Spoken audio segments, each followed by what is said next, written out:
because when I was in class 10th, I didn't know that this is going to what. Eh, क्या बोल गया? What's going on? Why am I losing this? Why don't I have sound? हाँ, so back to the अरे यार क्या कह रही थी मैं? Sounds like a challenge. You don't think I can do it? Hello everybody, so welcome to my channel. And when I started this channel कुछ एक दो दिन पहले ही I decided कि किसी भी specific purpose को शायद लेके मैं कोई वीडियो ना बनाऊँ, but making this video was really very important because today what I'm going to tell you is something that I wished कि किसी ने मुझे बताया होता when I finished my class 10th. So yes, now as the boards are over, अभी आप लोग planning कर रहे होंगे कि क्लास 11th में आपको क्या करना है, 12th में आपको क्या करना है, जिनका फ्यूचर में सब कुछ like if you have planned everything and if you have everything sorted in your brain then it's okay, ठीक है. But if you haven't and if you are trying to reach a conclusion कि what should you do, तो yeah this video is for you. तो यार मैं आपको एक चीज़ clearly बताना चाहती हूँ कि क्लास 10th में no matter how good you are performing, कितना भी अच्छा आप स्टूडेंट हो, आपके कितने भी मार्क्स आ रहे हैं 95, 96, 97, बट क्लास 11th में आने के बाद चीज़ें चेंज हो जाती हैं. Things are not similar as अरे सो या एज आई सेड कि चीज़ें क्लास 11th में आते ही एकदम ही चेंज हो जाती हैं. And if you are thinking of taking science तो तब तो like you definitely need to be ready for unexpected things to be happening. I myself scored 95% in my class 10th board exams, but as soon as I entered class 11th and वो भी मैंने कौन सा stream लिया, आई टुक PCMB. तो या वो भी मैंने खुद की मर्ज़ी से लिया, ऐसा नहीं था कि आई वॉज फोर्स्ड और something, but yeah things were very different. Like मतलब 10th एंड 11th में I think there has to be a bridging course. I think बहुत सारे स्कूल्स में वो सारी चीज़ें प्रोवाइड की भी जाती हैं कि you have to build a foundation before you enter your class 11, especially when it comes to science. तो बहुत सारे स्कूल्स वो ब्रिजिंग कोर्स प्रोवाइड भी करते हैं, बट हर स्कूल में ऐसा नहीं होता है. तो या एंड ये सिर्फ मेरा ही एक्सपीरियंस नहीं है. I have a lot of friends of mine जो कि लाइक मतलब 11th में जाते you can't say what is going to happen. I will definitely tell you two cases of two of my friends. Like one was like an extremely talented girl. Like she used to score 97, 98% in 9th, 10th.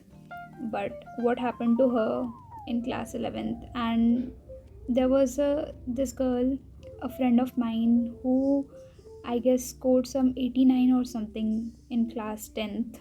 But she went for arts, which was her interest, and how much she scored, like your mind will be blown if I tell you this story. Okay, तो या मेरा point ये है कि अगर आपको science लेना है, आर्ट्स लेना है या कॉमर्स लेना है, डू रिसर्च अबाउट इट कि इस कोर्स में क्या होता है एंड आगे जाके आपके साथ क्या होगा, मतलब I mean what are the future scopes in that field, and if you really want to do it or not. And अगर आप साइंस लेने का ट्राई कर मतलब आप अगर सोच भी रहे हो कि आपको साइंस लेना है, दैट टू मैथ्स, बायो या CS जो भी है, आपको एक चीज़ क्लियरली आपके दिमाग में बैठा लेनी है कि क्लास 10th का जो साइंस है उसके लेवल में एंड क्लास 11th का जो साइंस है उसके लेवल में ज़मीन आसमान का तो नहीं कहूँगी, बट हाँ बहुत ही ज़्यादा ही डिफरेंस है. तो आई थिंक इसीलिए शायद क्लास 11th में जैसे ही बच्चे आते हैं बिल्कुल सिस्टम हिल जाता है। क्या बोलूँ, ठीक है, लाइक मतलब चीज़ें एक्सट्रीमली चेंज हो जाती है ना। मैं रुको याद करके। Yes, if you are thinking कि मेरा पर्पज़ आपको डराना है, तो ऐसा बिल्कुल भी नहीं है।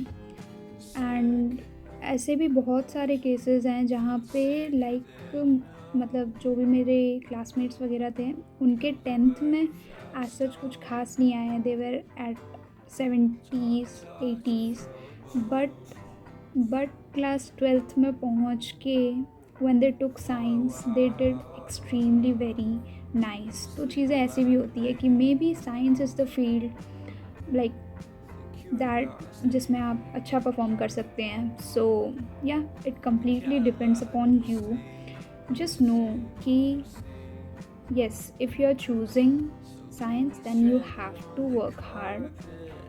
हर फील्ड में वर्क हार्ड तो आपको करना ही पड़ता है, बट यार आई फील, मेरा मानना ऐसा है कि कुछ लोगों का माइंड लाइक साइंस ओरिएंटेड होता है एंड कुछ लोगों का माइंड सम लिटरेचर ओरिएंटेड रहता है। लाइक कुछ लोग होते हैं who can solve questions for arts and arts, and there are some people who can read history or geography and civics for such a long time, and vice versa if they exchange their work, तो वो चीज़ें वो नहीं कर पाते हैं। तो आपको जानना है कि आप किस फील्ड में अच्छा कर सकते हैं, एंड अच्छा करना भी है, आपको मेहनत भी करनी है। एंड जस्ट नो कि यार अगर आपको उस फील्ड में इंटरेस्ट है ना, तो चाहे कुछ भी हो जाए you will do great. And her field का अपना वो रहता है कि ऐसा नहीं है कि if you will take science तभी आपका आगे जाके कुछ होगा, आर्ट्स एंड कॉमर्स वगैरह वालों का कुछ नहीं होता। ऐसा तो बिल्कुल भी नहीं है, बिल्कुल भी नहीं है। वो मतलब पहले मेरे पापा वगैरह बोलते थे, उनके ज़माने के बातें कि जो टॉप वाले स्टूडेंट्स होते थे they used to take they use to take science, and थोड़े उसके नीचे वाले वही आर्ट्स एंड फिर कॉमर्स। ऐसा तो आजकल तो बिल्कुल भी नहीं है। There is internet, you have it, it's such a great resource, use it. Know कि किस फील्ड में you can give your best, and yes उसी के according just be prepared. That's all I would like to say. And just because आपके friends कुछ कर रहे हैं, जस्ट बिकॉज उसने ये सब्जेक्ट लिया वो सब्जेक्ट लिया, don't go after all of this. Okay, this is what I wanted to convey. And yes, शायद मैं इसका पार्ट 2 बनाऊँ जहाँ पे मैं अपने उन दोनों फ्रेंड्स का example and that story I might tell you, so that it will help you understand better that how drastically things might change। So yeah, that's it for the video। and इससे अगर किसी का भी थोड़ा भी help होता है then I'll really be very happy। and yes, do leave a comment down below if you think I did some good job, because yeah, obviously it motivates me to work to make more videos, and मुझे basically अच्छा लगेगा। So yeah, that's it, bye bye।